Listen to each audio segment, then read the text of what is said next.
sifat Allah itu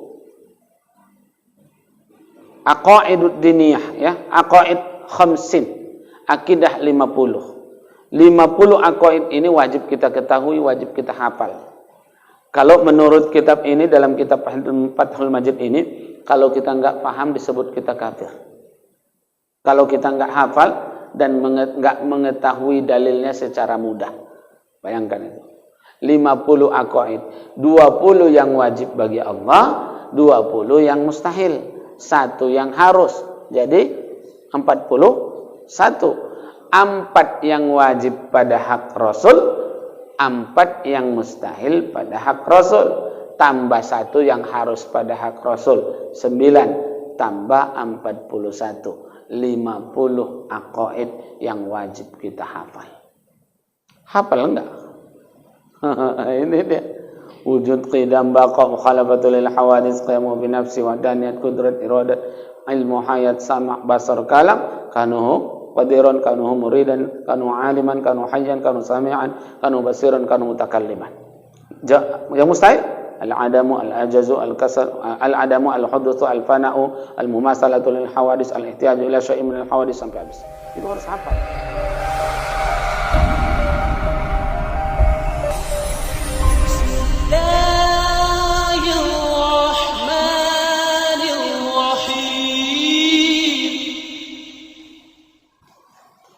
Assalamualaikum warahmatullahi wabarakatuh.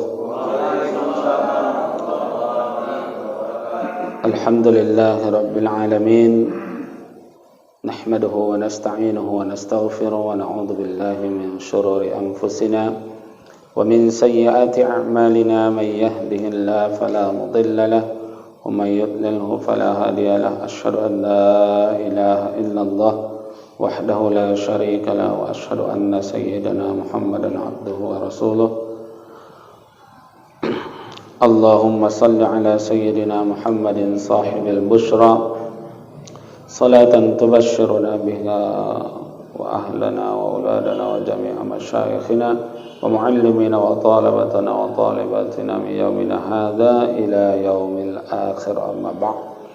Qala al-muallif hadzal kitab rahimahullahu ta'ala wa nafa'ana bi'ulumihi fid dharain amin. Subhanaka la ilma lana illa ma 'allamtana innaka antal alimul hakim. Bismillahirrahmanirrahim.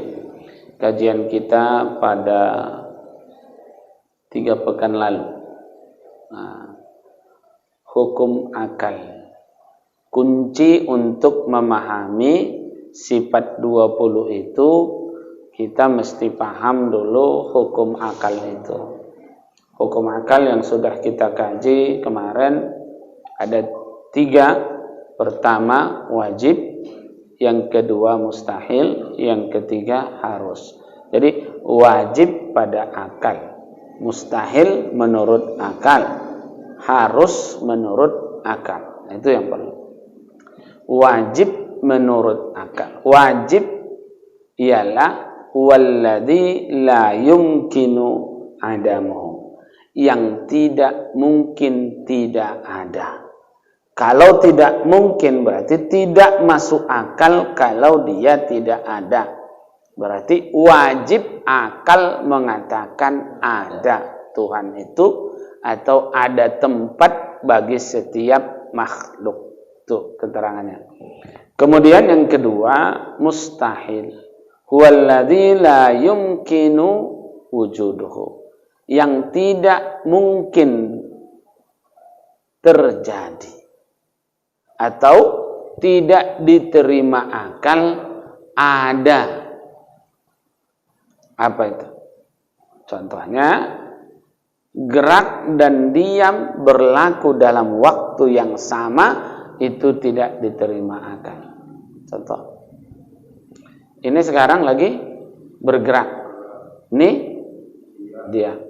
Coba buat gerak dan diam berlaku dalam waktu dan detik yang sama. Bisa? Tidak akan pernah bisa. Mustahil. Itulah yang disebut mustahil. Tak ada solusinya, tak ada jalan keluarnya. nggak bisa diakal-akali lagi. Baru kita bahas kemarin standarnya, contoh pahamnya kita, apakah bisa gajah masuk ke dalam lubang jarum? Mungkin, ini ada yang nggak hadir kemarin ini. Saya kenal wajahnya ini, maka saya ulang. Kira-kira yang belum, yang udah datang, udah tahu dia.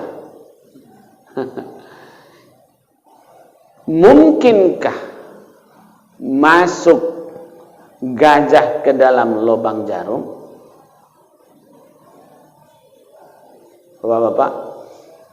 Hah? Coba jawab yang apa dulu? Yang apa? Oh.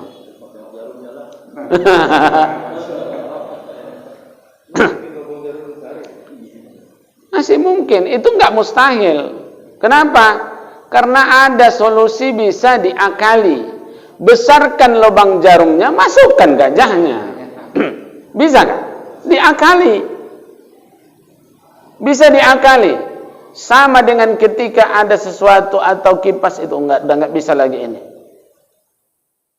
Masih bisa ini diakal-akali, masih bisa. Sesuatu yang tak mustahil.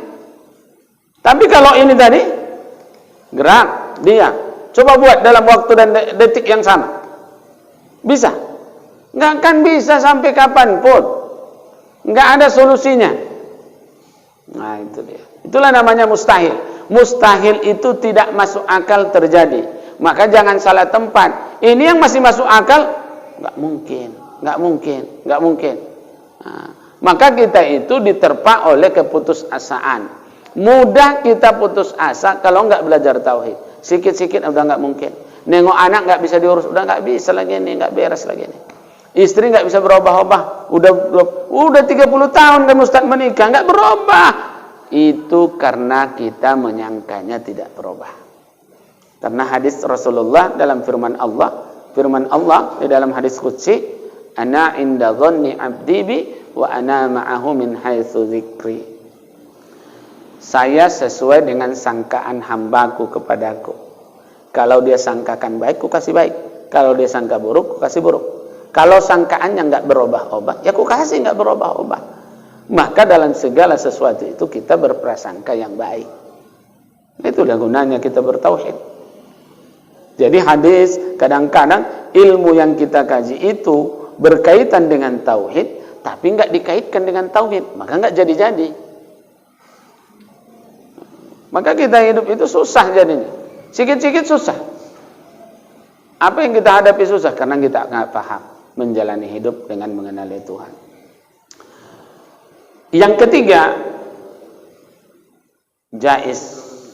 Apa itu jaiz? Harus pada akal. Tidak ada, mungkin huwallazi yumkinu wujuduhu wa adamuhu. Mungkin terjadi, mungkin tidak. Mungkin adanya, mungkin tidak adanya. Jadi ini mungkin. Apabila menikah si Fatimah dengan si Ali, mungkin ada anaknya, mungkin tidak. Itu kan harus. Tidak bisa kita katakan menikah Ali dan Fatimah pasti ada anaknya, nggak bisa. Atau kita sendiri, nanti aku pulang habis mengaji, pasti saya ke rumah. Itu nggak bisa kita pastikan. Mungkin saya ke rumah, mungkin tidak. Ketika dipastikan, maka kita telah melangkahi Allah. Karena sesuatu yang belum terjadi tidak boleh dipastikan. Nah, kata-kata pasti ya. Jangan buat kata pasti kalau belum pasti. Saya pasti jujur, belum tentu. Saya pasti tidak akan makan makanan yang haram apabila disajikan di depan saya. Belum tentu. Jadi itu harus pada akal. Mungkin terjadi, mungkin tidak. Nah, itu. Kira-kira paham di situ kan? Inilah yang tiga ini yang wajib kita ketahui. wajib kita pahami betul-betul. Ini nanti akan saya ulang-ulang supaya nanti mana tahu hari ini belum paham, besok pahamnya. Kadang-kadang agak telat pahamnya.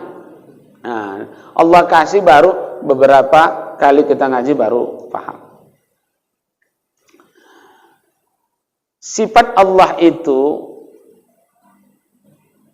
aqaidud diniyah, ya, aqaid khamsin, akidah 50. 50 aqaid ini wajib kita ketahui, wajib kita hafal. Kalau menurut kitab ini, dalam kitab Fathul Majid ini, kalau kita nggak paham disebut kita kafir. Kalau kita nggak hafal dan nggak mengetahui dalilnya secara mudah. Bayangkan itu. 50 aqaid. 20 yang wajib bagi Allah, 20 yang mustahil. 1 yang harus. Jadi 41. 4 yang wajib pada hak Rasul, 4 yang mustahil pada hak Rasul, tambah 1 yang harus pada hak Rasul, 9 tambah 41, 50 aqaid yang wajib kita hafal. Hafal enggak? Ini dia. Wujud, qidam, baqa, mukhalafatul lil hawadits, qiyamu bi nafsi, wadaniyat, qudrat, iradat, ilmu, hayat, sama', basar, kalam, kanuhu qadiran, kanu muridan, kanu aliman, kanu hayyan, kanu sami'an, kanu basiran, kanu mutakalliman. Yang mustahil al-adamu, al-ajazu, al-kasal, al-adamu, al-hudutsu, al-fana'u, al-mumasalatu lil hawadis, al-ihtiyaju ila syai'in min al-hawadis, sampai habis. Itu harus hafal. Kalau kami dulu disuruh guru saya dari belakang. Dari abakam yang mustahil. Jadi harus hafal. Kalau hafal sifat yang wajib, ingat lawannya, insya Allah hafalnya itu. Ada lawannya tiada. Sedia kala lawannya baharu. Bako lawannya fana. Bako artinya kekal. Lawannya binasa. Apa lagi? Mukhalafatul lil hawadits. Lawannya al-mumasalatul lil hawadits. Al-mukhalafatul lil hawadits tidak sama dengan yang baharu. Lawannya berarti sama dengan yang baharu. Begitu. Harus hafal 20 sifat yang wajib pada hak Allah dan Rasulnya. Tidak ada yang tahu mana yang pertama, mana yang terakhir. Sifat 20 itu. Tapi disusun ulama supaya memudahkan kita dalam memahami, disebutlah sifat yang pertama wujud. Secara akal memang harus ada dulu baru sifat yang lain ada, kan gitu. Nah, maka disusun secara akliyah. Nah, maka yang pertama dalam kajian kita, sifat Allah itu adalah sifat wujud. Fal ula minas sifatil wajibati lahu ta'ala, maka yang pertama daripada sifat-sifat yang wajib bagi Allah Ta'ala, al-wujud, wujud. Wa qad ikhtalafa fihi faqila huwa ghairul mawjud. Ada juga pendapat bahwa wujud itu tidak bagian dari sifat Allah. Nah, ada juga pendapat yang mengatakan seperti itu. Tapi kita pahami yang paling muktamad adalah sifat. Sifat Allah itu, sifat Tuhan itu wujud. Ada yang mengatakan bahwa sifat wujud itu adalah hal. Sifat hal. Hal itu apa? Pertengahan antara ada dan tiada. Maksudnya gimana? Tidak bisa dikatakan ada karena belum pernah dilihat. Tidak bisa dikatakan tidak ada karena sudah ada yang diciptakannya. Nah, tapi ini nggak perlu kali, nggak usah ke situ kita. Yang perlu yakini bahwa Tuhan itu ada. Nah, maka kita kaji ini.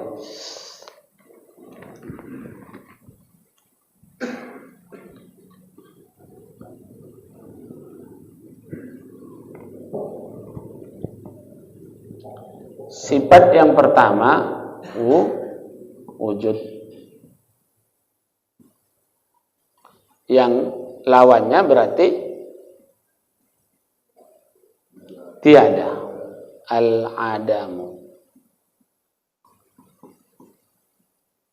al-wujudu, al-adamu, ada, tiada.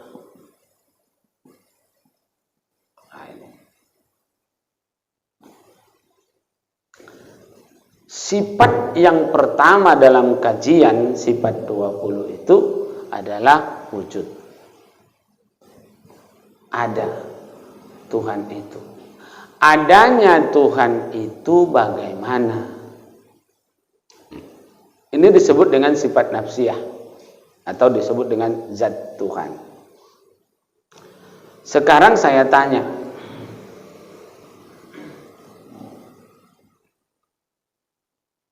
Tuhan itu punya zat atau tidak? Punya. Punya sifat atau tidak?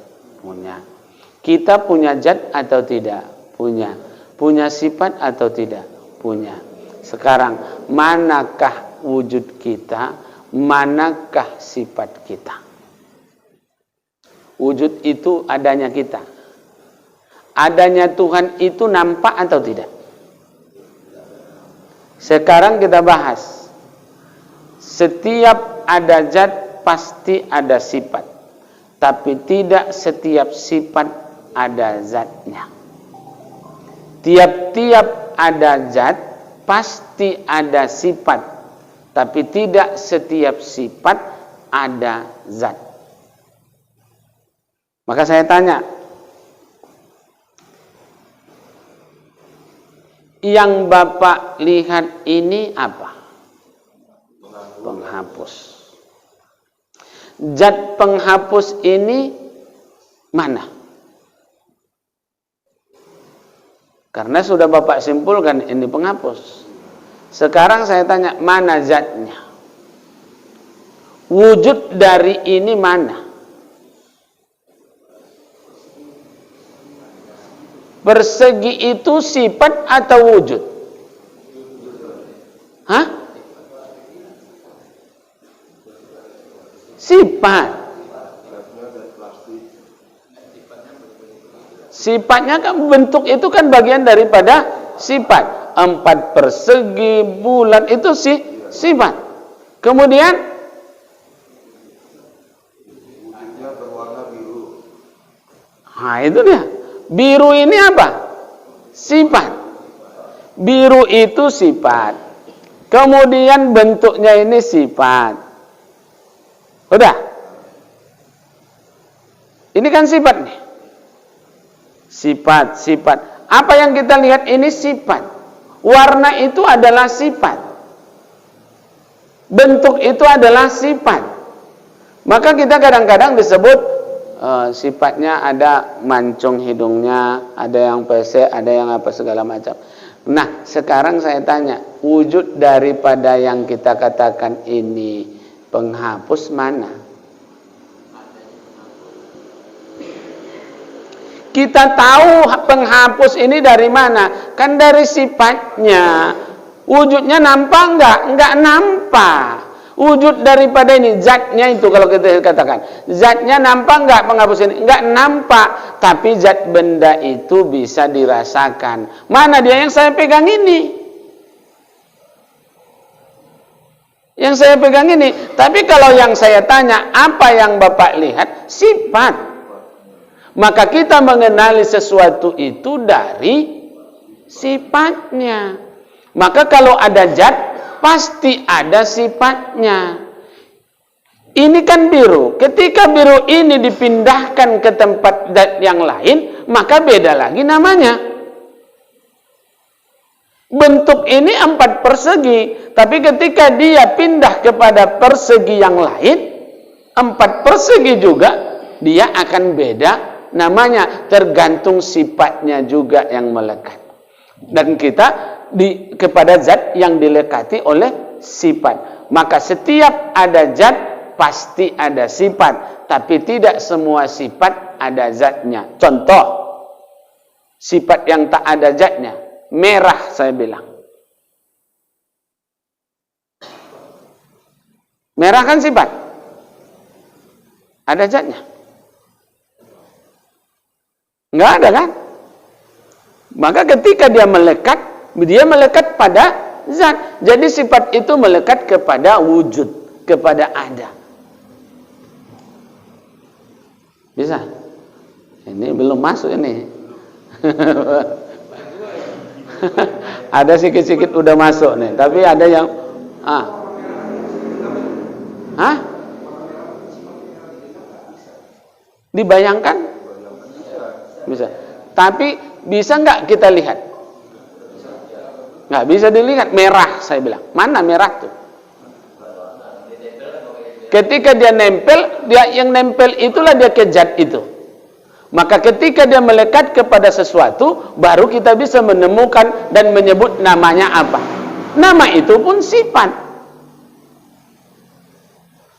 Nah itu baru bagian daripada benda. Apalagi Tuhan. Tuhan nggak bisa kita lihat wujudnya. Tapi kita kenal dia dari sifatnya juga. Zat benda aja nggak bisa dilihat, tapi dirasakan bisa. Zat kita mana? Ini sifat yang Bapak lihat ini sifat. Ketika dipegang inilah zat itu.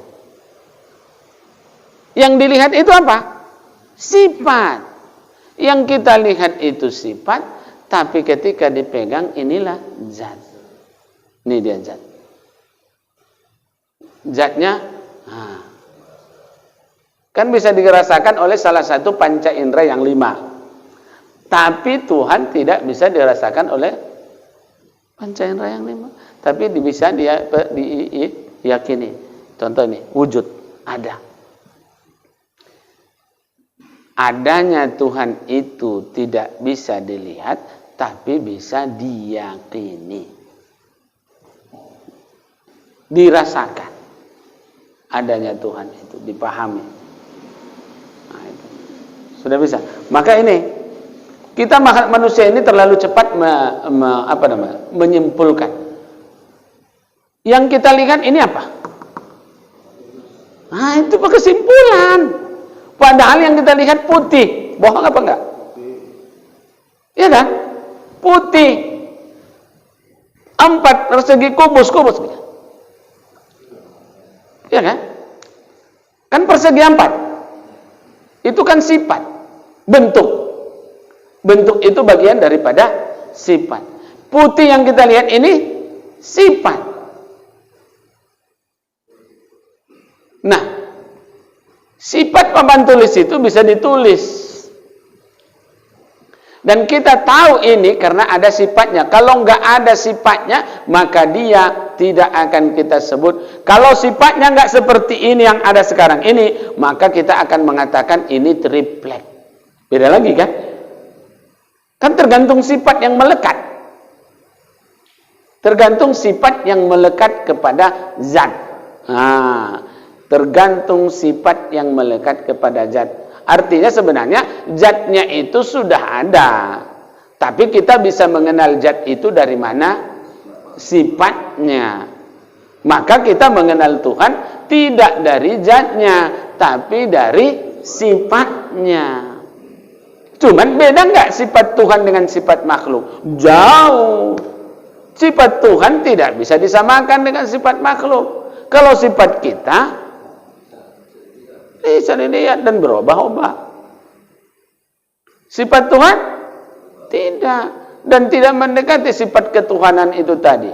Yang pertama, sifat Tuhan itu mesti ada. Ada dia. Adanya Tuhan itu tidak pakai awal. Apa buktinya Tuhan itu ada wujud? Dalilnya dalam Al-Quran.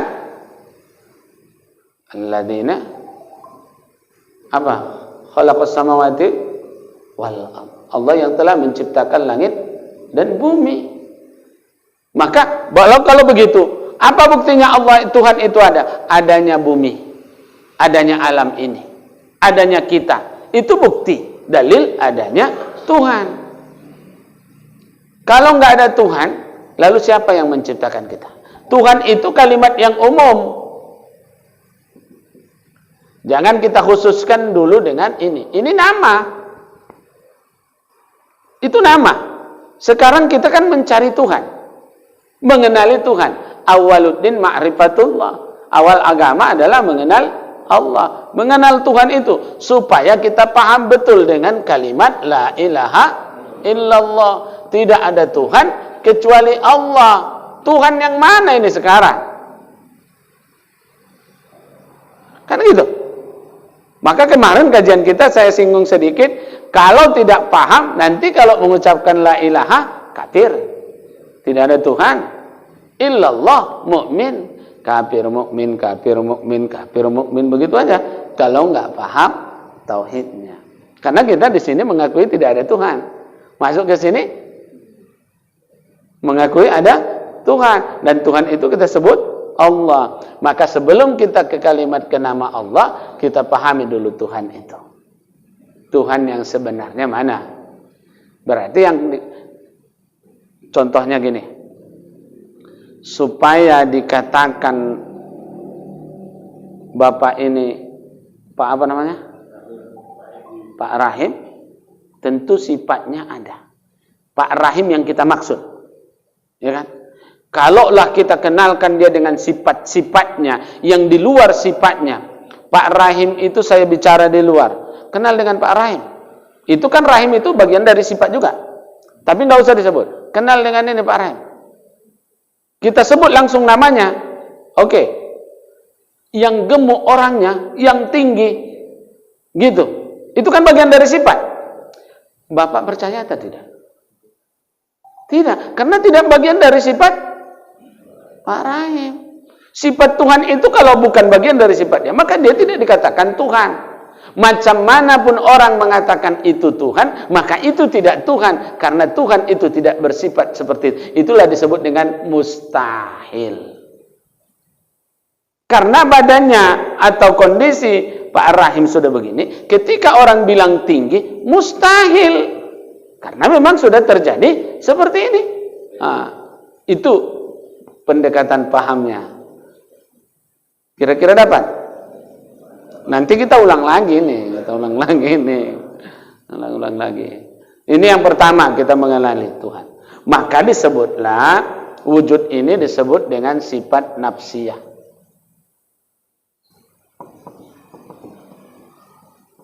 Kenapa disebut dengan sifat nafsiyah? Menyatakan diri Tuhan itu. Contohnya gini, aku gitu, keakuan itu tadi, si yang dikatakan si tamrin, wujudnya tamrin itu mana gitu. Nah, gitu. Wujud saya begini, wujud Tuhan gimana? Nah, maka pahami, dan zat Tuhan itu tidak tersusun sebagaimana tersusunnya tubuh kita, zat kita. Kalau zat kita, oh ada kulit, ada tulang, ada daging. Itu kan bagian dari susunan daripada wujud kita. Ini kan dirasakan. Setiap yang kita lihat itu bagian daripada sifat.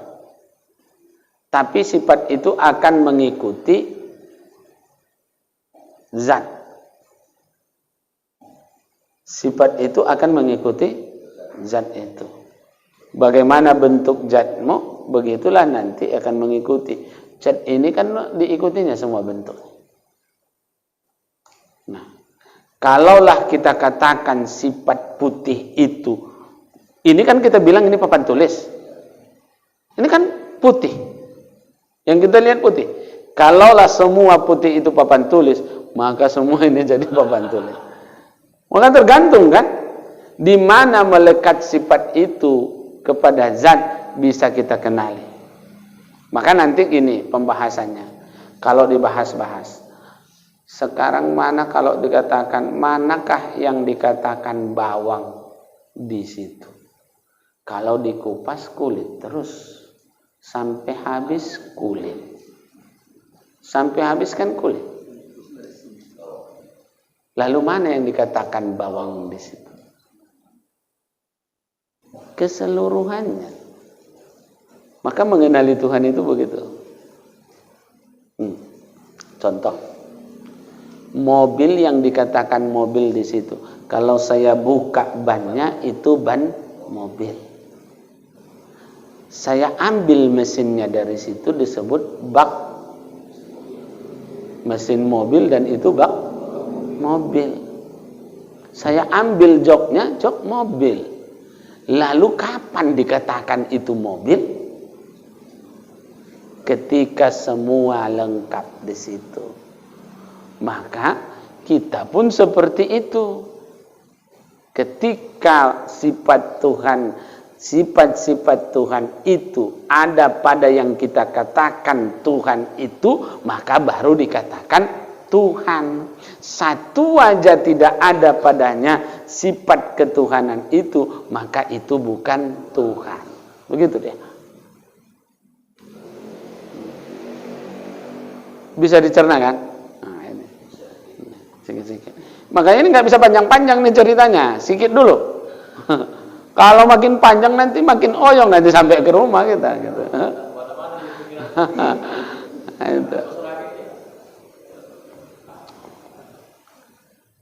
Nah, inilah dia wujud. Ada. Yang penting saat ini kita memahaminya, Tuhan itu ada. Udah, satu titik. Tidak atau mustahil tidak ada.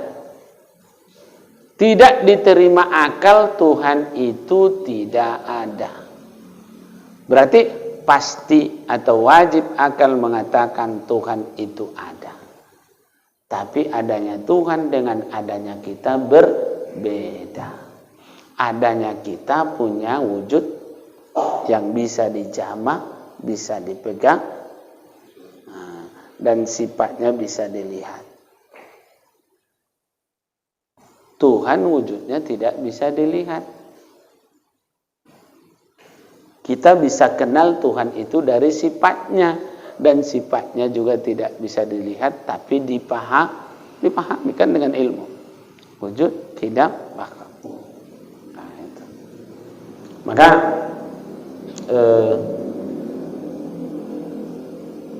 tidak ada Tuhan. Kalau ada orang mengatakan tidak ada Tuhan, maka itu disebut ateis ya. Sebenarnya seluruh makhluk manusia ini, mau yang manapun dia, pasti ada jiwa ketuhanannya, ada nuraninya, ada nurani atau sifat ketuhanannya. Kenapa? Si kafir atau si mukmin, ketika dia kena sesuatu yang menggetar dan menakutkan, dia akan menyebut ya Allah. Kalau kita mukmin, kalau yang tak mukmin, ya Tuhan. Atau orang kafir yang bahasanya, oh my God. Ada kan sifat ketuhanannya. Di dalam dirinya itu ada pengakuan bahwa Tuhan itu ada. Karena dia terlahir dan tercipta dari Tuhan. Maka dia tidak bisa lepas dari Tuhan sebenarnya. Kita ini siapapun tidak bisa lepas dari Tuhan. Walaupun dia mengatakan tidak ada Tuhan, tapi sebenarnya di dalam dirinya ada pengakuan adanya Tuhan. Nah, itu. Maka waktu Abu Hanifah dengan Dahri, ketika Dahri menanya nggak ada Tuhan, maka Abu Hanifah menjawab Tuhan itu ada. Dengan kisah yang luar biasa. Waktu salah satu dosen juga mengatakan bahwa tidak ada Tuhan. Karena Tuhan yang diakui oleh umat Islam contohnya tidak bisa dilihat, tidak bisa dipandang, tidak bisa dirasakan. Maka yang mengatakan Tuhan itu ada, itu adalah orang bodoh, katanya. Maka datang mahasiswa menjawab. Sekarang ditanyanya dosen itu, kalian lihat enggak otak daripada profesor ini? Enggak. Bisa kalian rasakan ada otaknya? Enggak. Berarti dosen ini enggak punya otak. Jadi bukan setiap yang enggak bisa dilihat tidak ada. Bukan setiap yang enggak dirasakan itu enggak ada. Mungkin kita yang enggak merasakan. Nah, gitu. Maka pertama itu maka disebut dengan aqaid, ikatan keyakinan. Kita harus yakin bahwa Tuhan itu ada. Tapi zatnya tidak sama dengan zat kita. Dan sifatnya dia tidak sama dengan sifat kita. Itu yang perlu diketahui. Baik, sampai di sini dulu. Ada yang mau ditanyakan? Kalau kita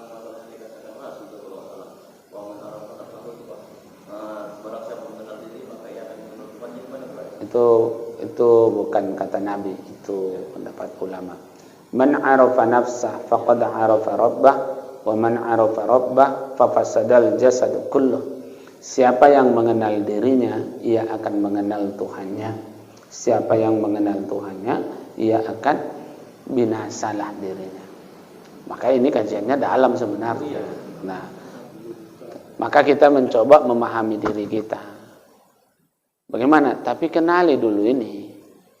Sifatnya ini dulu. Baru nanti bisa kita mengenali, kita tandai, kita bertafakur tentang diri kita. Baru akhirnya nanti akan sampai kepada titik pengenalan yang lebih dekat dengan Allah. Di manakah Tuhan itu kita nggak bisa tahu. Yang yakin, yang penting yakin. Nanti itu akan pembahasan lebih lanjut lagi.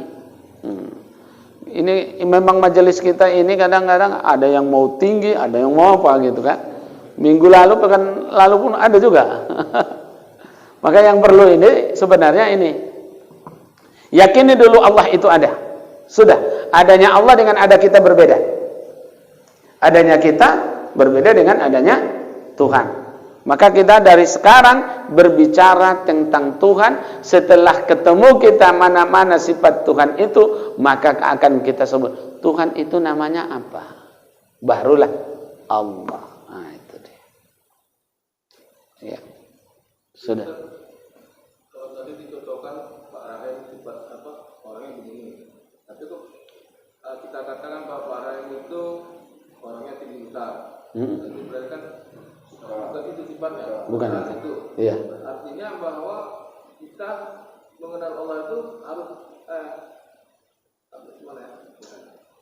Kita harus mengenal Allah dari harus tahu sifatnya. Harus tahu. Nggak bisa kenal kita dengan Tuhan. Bagaimana kita mau mengenali seseorang tanpa tahu kita sifatnya? Bagaimana kita mengenali Tuhan kalau nggak tahu sifatnya? Sifat Tuhan itu kan maksudnya sifat apa?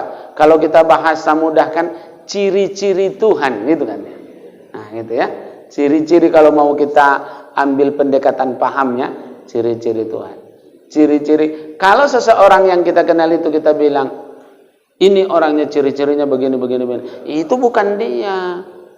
Bersikeras pun orangnya itu, iya itu dia. Enggak, gitu kan dia. Itulah keyakinan itu tadi. Bahwa kita yakin bahwa bukan yang dimaksudnya itu yang ini. Seperti Pak Rahim tadi kan. Maka begitu kepada Tuhan. Kita harus memastikan bahwa ini tidak Tuhan. Yang inilah yang dikatakan Tuhan. Itulah dia yang mau kita cari. Nah, modal. Ya.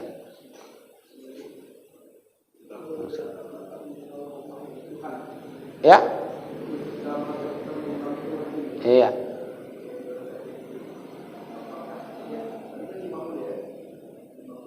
Lima 50 aqaid. Iya.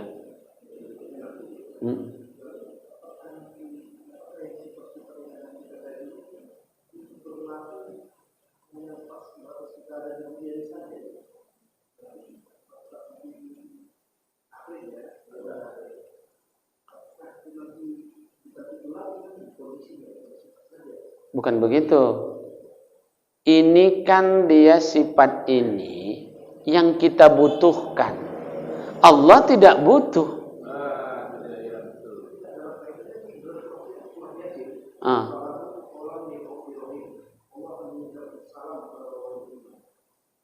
Itu kan beda. Itu kan sambutan bagi orang yang sudah masuk, orang yang sudah selamat, gitu kan. Kelihatan.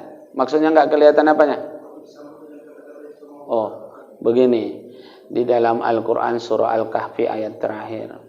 فَمَنْ كَانَ يَرْجُو لِقَاءَ رَبِّهِ فَلْيَعْمَلْ عَمَلًا صَالِحًا وَلَا يُشْرِكْ بِعِبَادَةِ رَبِّهِ أَحَدًا. Barang siapa yang berharap bertemu dengan Allah, liqa, bertemu ya, bertemu dengan Allah. Jangan pikirkan bagaimana bertemunya. Maka hendaklah ia beramal dengan amal yang soleh. Wala yusyrik bi ibadati rabbih ahada. Tapi janganlah ia menyekutukan Allah sedikit pun dalam ibadahnya. Kalau kita nggak belajar tauhid, nggak mengenal Tuhan, maka kita sering syirik. Oh ini nggak layak. Itulah makanya ada mustahil, ada wajib. Oh ini nggak layak. Mengkaji tentang tauhid ini, memahami mana yang layak dan yang tak layak kepada Allah dan kepada kita. Kita pakai kadang-kadang sifat Tuhan, syirik kita. Maka itu mengenal itu. Maka ini sifat 20 ini pun untuk kita, bukan untuk Allah. Mau kita akui atau tidak, nggak ada urusannya dengan Allah. Tapi ketika kita mencoba memahami ini, maka kita akan mengenali Tuhan. Tuhan nggak butuh itu, karena Tuhan itu memang Tuhan. Gitu. Masalah nanti di akhirat, pengenalan kita kepada Tuhan itu, hasilnya itu nanti akan luar biasa. Nah, nikmat terbesar itu adalah nikmat, bukan surga yang diiming-imingi itu. Maka kata Rasulullah di dalam hadisnya, al-jannatu ma la 'ainun ra'at wa la udhunun sami'at wa la khatara 'ala qalbi bashar.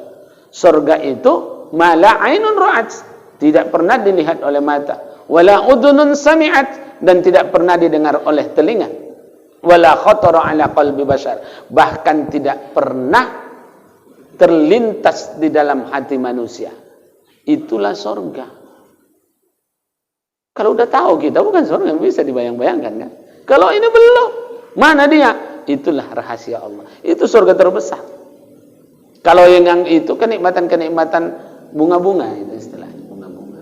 Ya, baik. Kalau ada yang mau ditanyakan, kita tutup dulu. Biasanya gitu nih.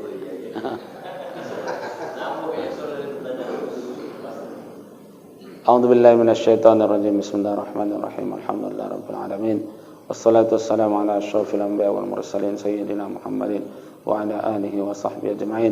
Allahumma anfa'na bima 'allamtana wa akrimna bit taqwa waj'alna min ibadikas salihin.